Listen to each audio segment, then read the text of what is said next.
ഹരേ കൃഷ്ണ. ഭാരതം ഭാനുമാനേ ദുര്യതി നസ്യൂരമീതേയ തദോ ജ്ഞാനതമോധസ്യ കാവസ്ഥ ജഗതോ ഭവേത്.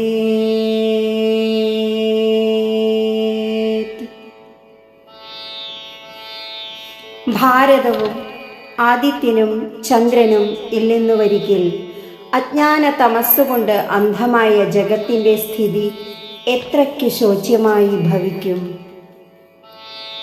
ഇന്ന് ചന്ദ്രവംശത്തിലെ മഹത്തായ ആ വംശപരമ്പരയിലൂടെ മഹാഭാരത കഥാമൃതത്തിലേക്ക് നമുക്ക് പ്രവേശിക്കാം. ബ്രഹ്മാവിൻ്റെ മാനസപുത്രനായ അത്രി മഹർഷിക്ക് അനസൂയ എന്ന ഭാര്യയിൽ ത്രിമൂർത്തികളുടെ അനുഗ്രഹത്തിൽ ബ്രഹ്മാവിൻ്റെ തേജസ്സിനാൽ ചന്ദ്രനും മഹാവിഷ്ണുവിൻ്റെ തേജസ്സിനാൽ ദത്താത്രേയ മുനിയും മഹാദേവന്റെ തേജസ്സിനാൽ ദുർവാസാവ് മഹർഷിയും ജനിച്ചു. ഇതിൽ ചന്ദ്രന് താരയിൽ ബുധനും ജനിച്ചു. ബുധന്റെയും ഇളയുടെയും പുത്രനായിരുന്നു ചന്ദ്രവംശത്തിലെ അതിപ്രശസ്തനായ രാജാവായിരുന്ന പൂരുരവസ്. പൂരുരവസിനും അപ്സരസായ ഉർവശിക്കും ജനിച്ച പുത്രനാണ് ആയുസ്. ആയുസിനും ഇന്ദുമതി എന്ന സ്വർഭാനുകുമാരിക്കും വിവാഹശേഷം വളരെ കാലം പുത്രന്മാരില്ലാതെ ദുഃഖിച്ചിരുന്നു. എന്നാൽ പിന്നീട് ദത്താത്രേയ മഹർഷിയുടെ നിരവധി പരീക്ഷണങ്ങൾക്ക് പാത്രമാകുകയും അവസാനം അതിലെല്ലാം വിജയിക്കുകയും ചെയ്ത് മഹർഷിയുടെ അനുഗ്രഹത്താൽ ജനിച്ച മകനായിരുന്നു നഹുഷൻ.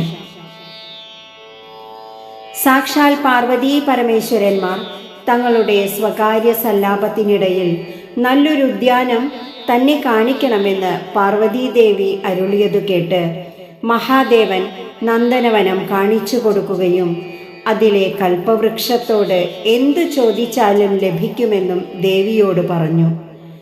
അമ്മ കൽപ്പവൃക്ഷത്തെ നോക്കി തനിക്കൊരു പെൺകുഞ്ഞിനെ ആവശ്യപ്പെട്ടു. ഉടനെ കൽപ്പവൃക്ഷത്തിൽ നിന്നും ഒരു പെൺകുഞ്ഞ് ജനിച്ചു. അശോകസുന്ദരി എന്നു പേരിട്ട് അമ്മ അവളെ വളർത്തി.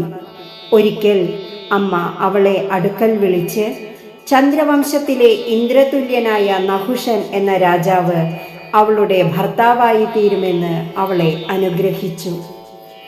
എന്നാൽ അവളെ കണ്ട് ആകൃഷ്ടനായ വിപ്രചിത്തി എന്നു പേരായ അസുരന്റെ പുത്രനായ ഹുണ്ടൻ അവളെ ആക്രമിക്കുവാനും സ്വന്തമാക്കുവാനും ഒരുങ്ങി.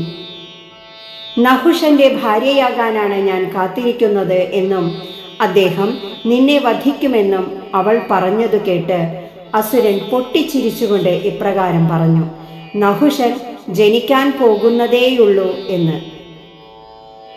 എന്നാൽ ശാപം ഗ്രസിച്ചതിൽ ഭയന്ന അസുരൻ ആയുസിന്റെ ഭാര്യ പ്രസവിക്കുന്നത് കാത്തിരിക്കുകയും കുഞ്ഞിനെ കൈക്കലാക്കുകയും കൊട്ടാരത്തിലെത്തി കുഞ്ഞിനെ കറിവെക്കാൻ പാചകക്കാരിയായ മേഖലയ്ക്ക് കൈമാറുകയും ചെയ്തു. എന്നാൽ അവളും ഭർത്താവും മറ്റു മാംസം കൊണ്ട് അസുരന് കറിവെച്ച് ഭക്ഷണം വിളമ്പുകയും കുഞ്ഞിനെ വസിഷ്ഠ മഹർഷിയുടെ ആശ്രമത്തിലേക്ക് എത്തിക്കുകയും ചെയ്തു. മഹർഷി ആ കുഞ്ഞിനെ വളർത്തുകയും അവന് നഹുഷൻ എന്നു നാമകരണം ചെയ്യുകയും ചെയ്തു. പുത്രശോകത്താൽ ദുഃഖിതരായി തീർന്ന രാജാവിനെയും രാജ്ഞിയെയും നാരദർ എത്തി സമാശ്വസിപ്പിക്കുകയും കുഞ്ഞ് സുരക്ഷിതനാണെന്നും ഉടനെ മടങ്ങി വരുമെന്നും പ്രവചിച്ചു.